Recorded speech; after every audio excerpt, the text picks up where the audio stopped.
बिहार शरीफ के हिंसा में कैसे उजड़ गया एक गुलशन। वैसे तो गुलशन घर से बाहर बहुत ही कम निकलता था, लेकिन वो अपने भाई को देखने बाहर निकला, लेकिन फिर वो वापस नहीं आ पाया।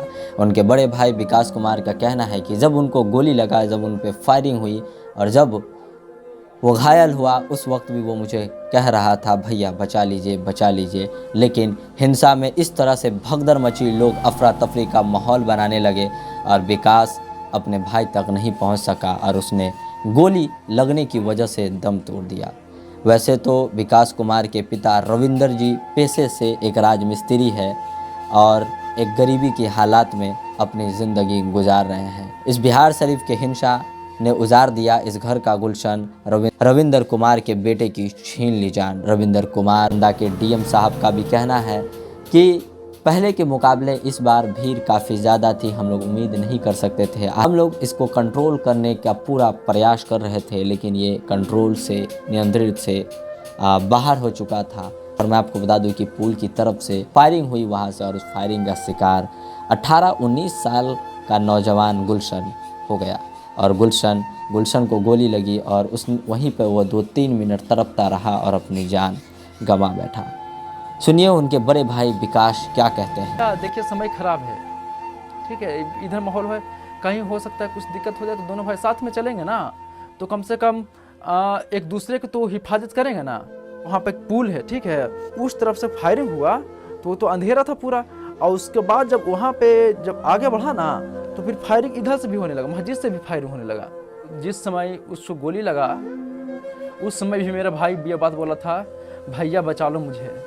विकास की बातों को सुनकर किसी को भी रोना आ जाएगा, क्योंकि उनके अपने आंखों के सामने गोली लगने की वजह से गुलशन ने, उनके छोटे भाई ने दम तोड़ दिया, इस दुनिया को अलविदा कह दिया।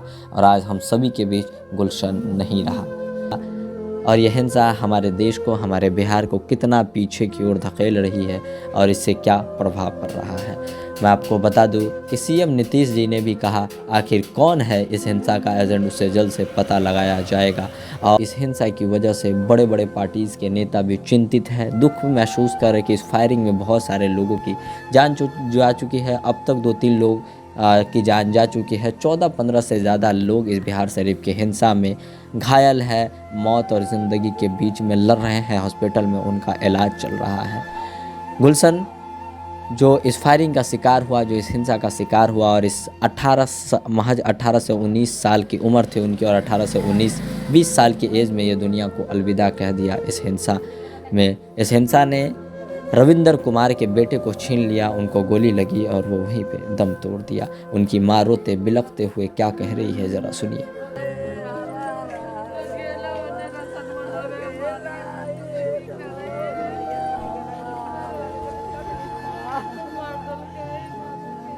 एक दिन सुबह तरह हम जाएंगे सर तो हमारा घर का चूल्हा नहीं जलेगा। डीएम साहब किस तरह से अपनी भावनाओं को व्यक्त कर रहे हैं, जरा नालंदा के डीएम साहब का भी बयान सुन लेते हैं। पिछली बार भी हम लोग थे यहाँ पर, एग्रेशन भी नहीं था और इतना बड़ी संख्या में लोग भी नहीं थे। हिंसा और आगजनी ने दोनों गुटों के घरों पर, दोनों समुदाय के लोगों के घरों पर भूख और जिस्मों पे घाव दिए हैं। सरकार ने रविंदर कुमार की बेटे गुलशन का कीमत 5 लाख रुपए लगाया है। उनको 5 लाख रुपए लगाए हैं ये पूछने पर कि क्या उसने रामनवमी की शोभा में शामिल हुए थे। मैं आपको बता दूं कि गुलशन की माँ रोते बिलखते हुए उनकी एनसीसी की ड्रेस को जला रही है, आग के हवाले कर दिए। उनके जो कागजात थे, उनके जो सर्टिफिकेट थे, उनके जो मार्कशीट थे, वो तमाम चीज़ों को आग के हवाले कर दिया, रोते बिलखते हुए। मैं आपको बता दूं 17 साल का गुलशन एनसीसी की तैयारी कर रहा था और उनका सपना था इस देश का आर्मी बनने का, इस देश का जवान बनने का और अपने आप को इस देश की सेवा में समर्पित करने का। पर ये सपना इत्तेफाक से अधूरा ही रह गया और गुलशन 17 साल की उम्र में इस हिंसा की आड़ में अपनी जान गंवा बैठा और इस दुनिया को हमेशा के लिए अलविदा कह दिया। आप सभी इस वीडियो पर अपनी ओपिनियन ज़रूर दे के जाइएगा। मैं मिलूँगा आपसे एक और नए वीडियो के साथ, जब तक के लिए जय हिंद, वंदे मातरम।